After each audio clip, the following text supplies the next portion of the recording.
तालियां बजती रहनी चाहिए दोस्तों, ये वो सुनहरा मौका है। ये तो हम सबको इंतजार था। आने वाले इन 1-2 दिनों में वो सारी चीजें होंगी जो हमारे बिजनेस के लिए एक बेहतरीन साबित होगी, हमारे बिजनेस को ग्रो करने में साबित। तालियां लगातार दोस्तों, जोरदार तालियां बजती रहनी चाहिए। सब लोग मेरे साथ दोनों हाथ ऊपर करके वही तालियां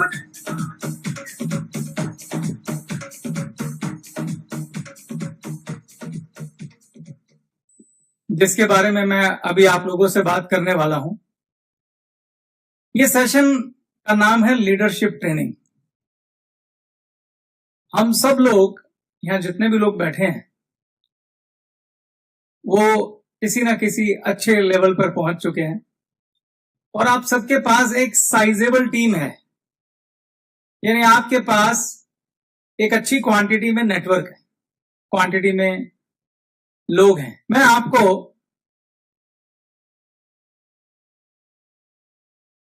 एक बड़ी टीम कैसे संभाली जाती है कि उसका बिजनेस कभी ना रुके और लगातार ग्रो करता रहे, अगला सेशन उसके बारे में। डायरेक्ट सेलिंग में मुझे बहुत सारे ऐसे लीडर्स मिले जिन्होंने मेरे आगे एक समस्या रखी, और वो ये समस्या है कि लोग कहते हैं हमारा नेटवर्क ग्रो कर गया और उसके बाद धीरे धीरे कोलैप्स कर गया, धीरे धीरे सेल गिर गई। और ऐसा कभी जब मैं खुद डायरेक्ट सेलिंग करता था, मेरे नेटवर्क के अंदर भी कुछ टीम लीडर के साथ हुआ था। हमने भी इस पीड़ा को अनुभव किया हुआ है। ये बड़ा पीड़ादायक होता है कि आप मेहनत करें, मेहनत करके एक नेटवर्क खड़ा करें, एक टीम खड़ी करें, और उसके बाद कई बार ऐसा होता है कि आपका नेटवर्क कोलैप्स कर जाता है या फिर वो लोग कहीं किसी दूसरी कंपनी में चले जाते हैं। तो ये समस्याएं क्यों होती हैं? इसके पीछे लीडरशिप जिम्मेदार है।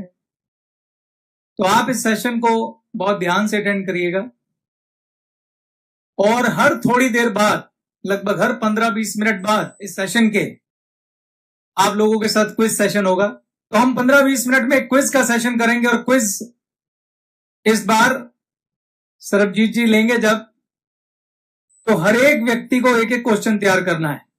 एक क्वेश्चन कुछ पूछेगा, एक क्वेश्चन रमनीक जी पूछेंगे, एक क्वेश्चन सुमित जी पूछेंगे, एक क्वेश्चन संजय जी पूछेंगे, एक क्वेश्चन सरबजीत जी पूछेंगे, एक क्वेश्चन सुग्रीव पूछेगा। यानी जो भी आगे की टॉप लाइन में मुझे लोग दिखाई दे रहे हैं, आपको ये क्वेश्चन पूछना है सबसे।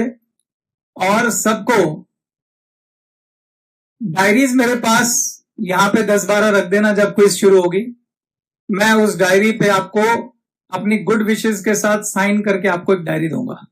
उस डायरी में मेरी शुभकामनाएं होंगी आपके लिए, मेरी दुआएं होंगी आपके लिए, उस ईश्वर से की हुई प्रार्थना होगी कि आप दिन दोनी रात चौगनी तरक्की करें, आपके सारे सपने पूरे हों, आप स्वार्थ से पैसे कमाएं और परमार्थ पे आपकी कृपा हो।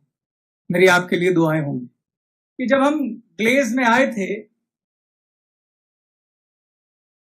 तो उस समय जो हमने विजन देखा था इस बिजनेस का, ये बिजनेस हमें कहां तक ले जा सकता है, ये किस तरह का बिजनेस है और इसमें किस तरह की संभावनाएं हैं, इसमें जो इनकम आएगी वो कैसे आएगी, किस कारण से आएगी, किस लॉजिक से आएगी, ये आप लोगों ने जरूर समझा होगा। कैसे हमारी direct selling traditional marketing plan को रिप्लेस करती है, ये आपने जरूर समझा होगा। लेकिन आज मैं आपको एक बार फिर इसे समझाने का प्रयास करता हूं। कई बार विजन गायब हो जाता है। देखिए, ट्रेडिशनल मार्केटिंग प्लान के अंदर जो एक कस्टमर है, ये कस्टमर जब अपने घर के जरूरी सामान प्रोडक्ट्स को खरीदने जाता है तो कहां जाता है? आसपास के किसी दुकानदार के पास, जिसे आप बोलते हैं रिटेलर।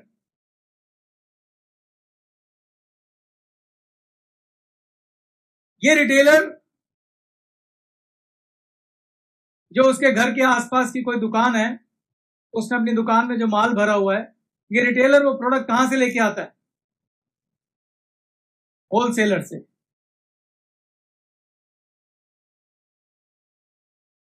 और ये होलसेलर अपने पास जो माल लाता है वो किससे लाता है? डिस्ट्रीब्यूटर से। और डिस्ट्रीब्यूटर ये माल किससे लाता है? मैन्युफैक्चरर से। ये मैन्युफैक्चरर इस कस्टमर को ये इंफॉर्मेशन देने के लिए कि मेरा प्रोडक्ट इस रिटेलर के पास आया है, सहारा लेता है विज्ञापन यानी कि एडवर्टाइजमेंट का। भाई इसके पास कोई एक्स ब्रांड का साबुन आया है तो वो कस्टमर को कैसे पता चलेगा?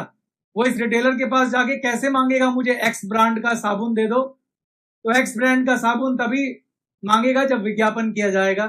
उसके लिए जो फिल्म स्टार्स हैं उनकी मदद से विज्ञापन किया जाता है। उसके अलावा ये मैन्युफैक्चरर एक सेल टीम भी लगाता है जो इस पूरे डिस्ट्रीब्यूशन सिस्टम को सपोर्ट करती है। और इस तरीके से एक प्रोडक्ट अगर मैन्युफैक्चरर से चलता है 50 रुपीज का तो कस्टमर तक आते आते लगभग 100 रुपीज का हो जाता है। और ये फार्मूला ज्यादातर प्रोडक्ट में अप्लाई होता है। अब ये जो लोग हैं रिटेलर, होलसेलर और डिस्ट्रीब्यूटर, इनको हम मिडल मैन कहते हैं। इनका काम सिर्फ और सिर्फ प्रोडक्ट को मैन्युफैक्चरर से कस्टमर तक पहुंचाने का होता है और ये प्रोडक्ट में किसी प्रकार का कोई वैल्यू एडिशन नहीं करते। अब मेरा आपसे एक सवाल है, इन तीनों में सबसे ज्यादा पैसा कौन कमाता है? डिस्ट्रीब्यूटर। अगर मान लीजिए कोई प्रोडक्ट था जो इस कस्टमर ने 100 रुपए का खरीदा, कितने का खरीदा?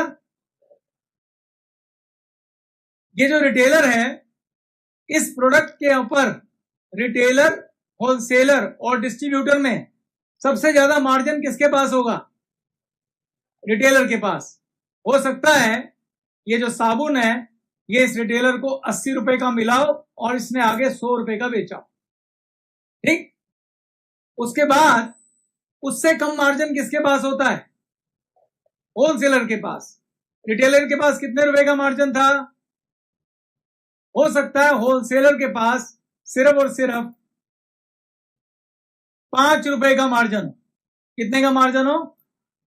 5 रुपए का मार्जिन हो। और यानी इस होलसेलर को ये साबुन कितने का पड़ा? 75 रुपए का। उसके बाद कौन आता है? डिस्ट्रीब्यूटर। और इसके पास मार्जिन सबसे कम होता है, हो सकता है 1 रुपए। यानी हो सकता है इसको 74 रुपीज का ये साबुन आया हो और बाकी का खर्चा विज्ञापन में और सेल टीम में हो जाता है। क्लियर है? अब मैं आपसे फिर से दोबारा सवाल पूछता हूं। रिटेलर का मार्जिन 20 रुपए, होलसेलर का मार्जिन 5 रुपए, डिस्ट्रीब्यूटर का मार्जिन 1 रुपए, और इन तीनों में सबसे ज्यादा पैसा कौन कमाता है? डिस्ट्रीब्यूटर कमाता है। आपने एक सुर में बोला सबसे ज्यादा पैसा डिस्ट्रीब्यूटर कमाता है। मेरा सवाल, क्यों?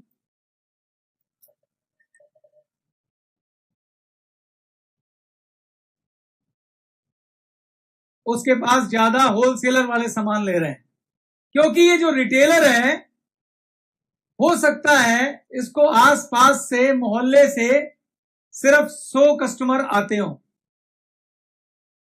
कितने कस्टमर? और इसीलिए ये 100 इंटू 20 2000 रुपए कमाता हो,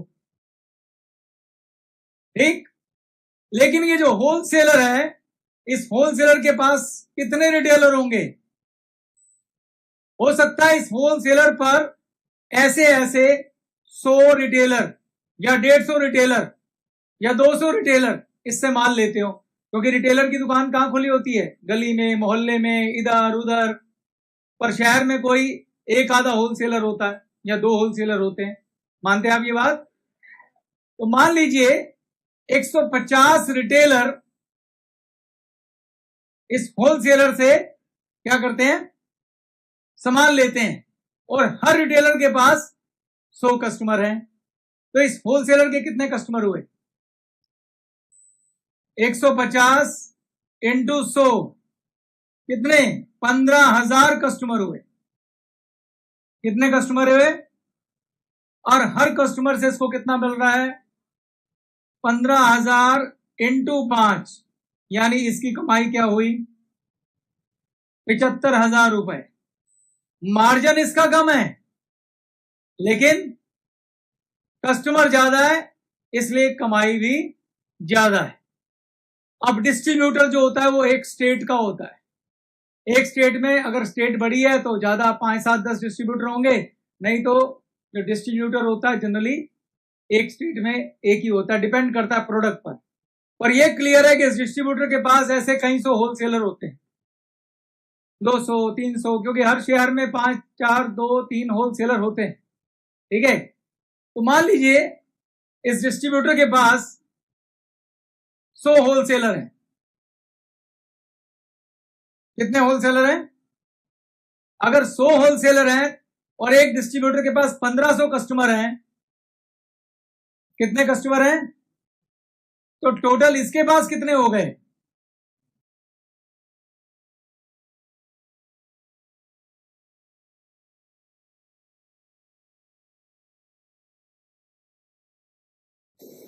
उसके पास थे 15,000 कस्टमर और 100 होलसेलर अगर इसके पास है तो 100 इंटू 15,000 कितने कस्टमर हो गए?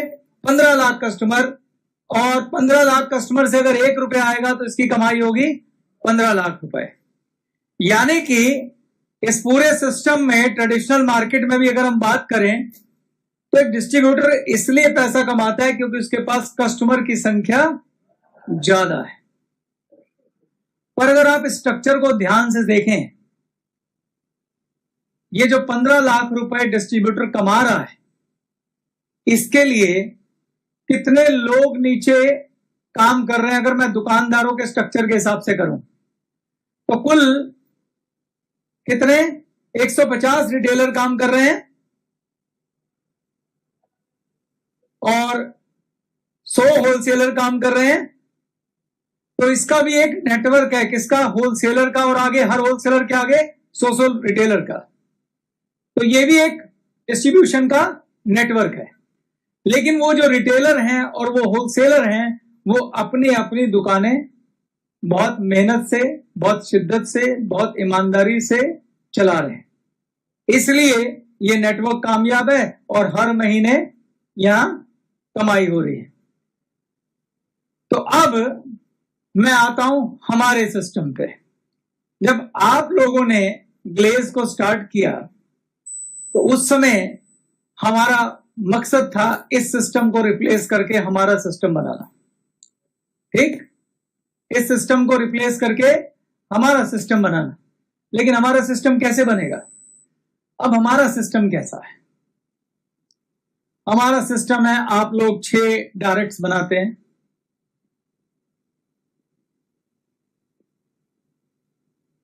आप ये डिस्ट्रीब्यूटर का नेटवर्क बनाते हैं, फिर ये लोग आगे नेटवर्क बनाते हैं,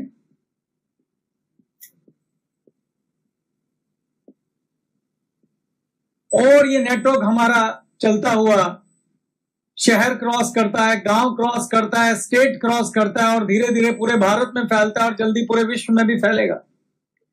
ठीक, और ये जो लोग हमारे साथ जुड़ते हैं, इनके साथ 2 बातें हैं। नंबर 1, ये हमारे कस्टमर भी हैं और यही हमारे डिस्ट्रीब्यूटर भी हैं। और हमारा जो पैसा होलसेलर, डिस्ट्रीब्यूटर, रिटेलर, विज्ञापन, सेल्स टीम से बचता है, वो पैसा प्लान के थ्रू इन्हीं लोगों में बांट दिया जाता है। ये हमारा रिप्लेसमेंट प्लान है। तो जब आप लोग भी इस प्लान को बनाते हैं, नेटवर्क बनाते हैं, तो मैं आपको आज एक सही डेफिनेशन दे रहा हूं डायरेक्ट सेलिंग की। डायरेक्ट सेलिंग लोगों का नेटवर्क बनाने का बिजनेस नहीं है।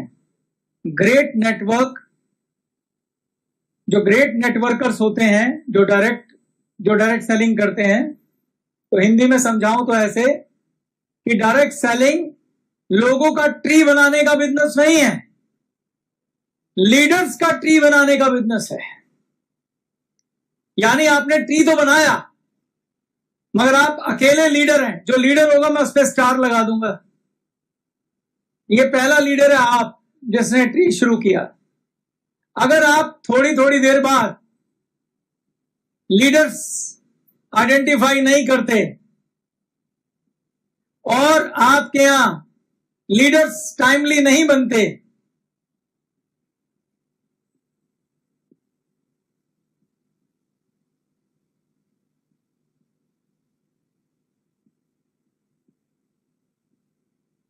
अगर आपके यहां ये लीडर्स टाइमली नहीं बनते, ये लीडर, ये लीडर, ये लीडर, ये लीडर, ये लीडर, ये लीडर, ये लीडर, तो आपका ट्री कभी भी कोलैप्स कर जाएगा।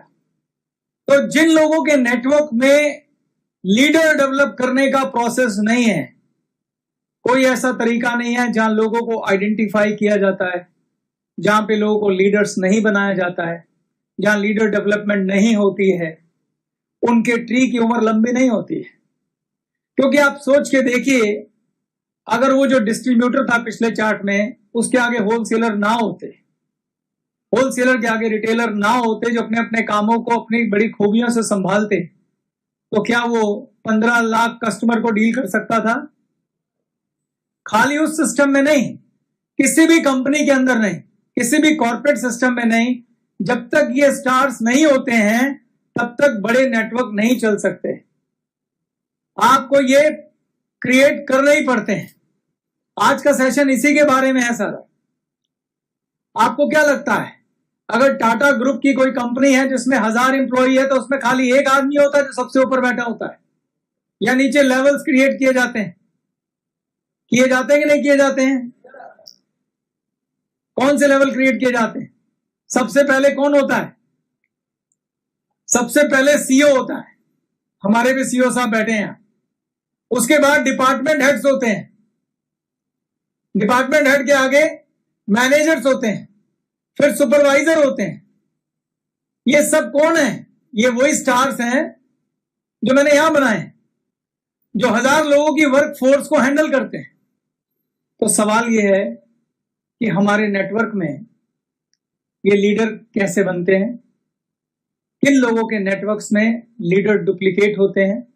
उसका क्या तरीका है? अब हम इस सेशन में उसकी बात करें। क्लियर है? मिशन क्लियर हो गया अगले सेशन का? अभी तक जो मैं बोला उस पर आपसे सवाल पूछेंगे।